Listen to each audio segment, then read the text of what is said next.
Hello, and welcome back to the channel. Today I'm going to be talking about something that I am intimately familiar with, that being the American legal system. A system that supposedly encourages law and order to be maintained by its citizenry through the pretext of just governance and equal application of the law, with equality being such an important ideal that it shows up in the Constitution 3 different times alone, which is one of our founding documents. As such, it is an expectation in American society that no matter where you come from the lows of a minimum wage worker to the highs of the Oval Office, we are all considered to be equal underneath the eyes of the law. The reality of the situation is quite different, though. Despite the fact that being equal underneath the law is considered to be a very patriotic sentiment, America has had struggles in the past and currently to this day maintaining that ideal. Actually, a more proper term would be something more like committing to the ideal, because it's never been true. Since the inception of the Union, there has been many discrepancies in this idea, even with the supposed protections of the 14th Amendment. These discrepancies makes the existence of the written code functionally meaningless. Despite some progress in reference to the stated goal, like anti-segregation law, universal voting rights, just to name a few, there remains legal inequality. And I'm here to elaborate. Let me explain why you are not considered to be equal underneath the law. Let's start off with what I mean by being equal underneath the law. As if you're reductive enough, or you're just a pedantic internet dweller, you could say that there's no such thing. Different positions in society requires different responsibilities, and we delegate away authority to accommodate for those positional requirements. Fair enough. Dear viewer, I think it's absurd to give the average guy the nuclear launch code. Leave that for the presidents. No, I'm talking about something much different. I'm personally talking about unequal treatment without justification.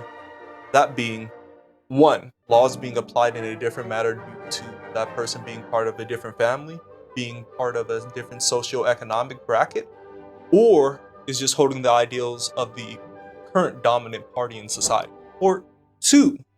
Laws being applied in a different manner to different people for the stated 3 factors in the segment before. So no, whipping boys for aristocrats, or leniencies for your crackhead son. So now that the criterion is set, how does America stack up?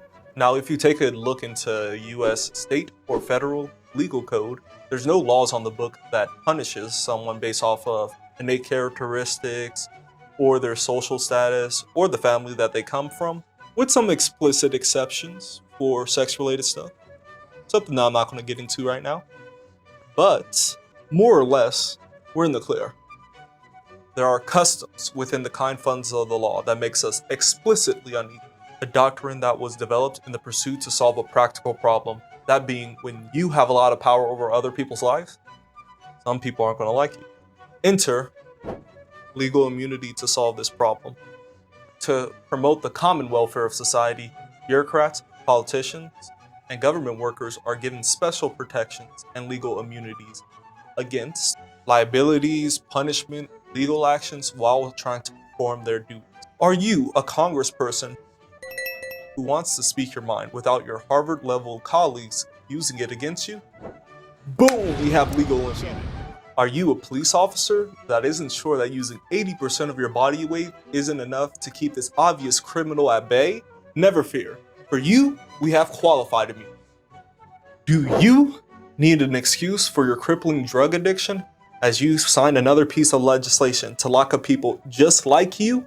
Well, with a quick dose of presidential immunity, we will write away those pesky federal violations. At the low cost of the crippling knowledge that you're a hypocrite, you can get all these benefits and much more.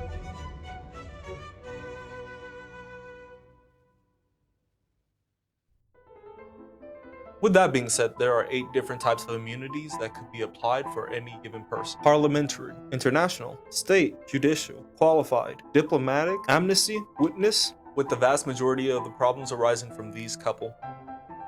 Now, to be fair to the opposition, immunity status is supposed to be given to these individuals as a measure to help them think clearer when they're trying to make decisions, as they can't think of all the plethora of regulations that may come with their duties. And these immunities do not apply outside of a context in which you're trying to perform your duties.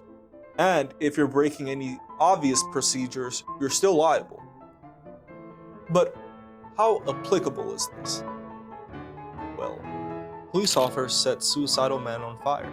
A cop stealing $150,000 from two businessmen. Officer gets off scot-free while shooting into a crowd of individuals. Officer kicks in the door of a man's house without warrant. Security guard at prison puts man in extreme solitary confinement for 7 months as he awaits his drug trial. Cop, during a routine traffic stop, threatens to kill a man while pointing his gun at his head if he doesn't surrender on charges and go to jail. Officer attempts to shoot a non-threatening dog and ends up killing a child as he was trying to apprehend a criminal. Now let me think. Is this level of immunity supposed to protect people who are just trying to do their job? Or does it know all the minutiae of how to do their job? I mean, you could argue it, but I wouldn't. I would say that this level of immunity is an example of how we're not equal of the law, making the 4th and the 14th Amendment a little bit less, as the applications of the immunities described rivals that of the kings of the ye olden times. But my dear viewer, not all examples of legal inequalities are as explicit as the former. Sometimes the unequal treatment is only represented in one place: our heads. There is a bias that is inherent in the hearts of most men. A bias that study after study shows only goes in one way. A bias that is a huge factor in determining if you're going to be locked up for the rest of your life. That bias being how you present yourself. These factors listed here, in that order, are related to the outcomes that you receive in terms of how likely you are to go to jail and for how long you're going to go to jail. With the estimated threshold of 300% increased time in the pen just for having the wrong combination of character stats. The best information that I can find on this claims that men get about 63% longer sentences on average when controlling for other factors. People who are attractive get lesser sentences. Now, why does it matter that all these characteristics have such a perverse effect on sentencing difference? Well, once you look into data about how long does the average person stay in jail, once you normalize for all these discrepancies, the hours that would actually be spent in jail goes down significantly. As shown here, the average time that people go to prison between the 4 main races and the 2 genders changes substantially once accounting for these differences. With this number of hours being lost, we could do this, we could build this, we could go here, we could do this.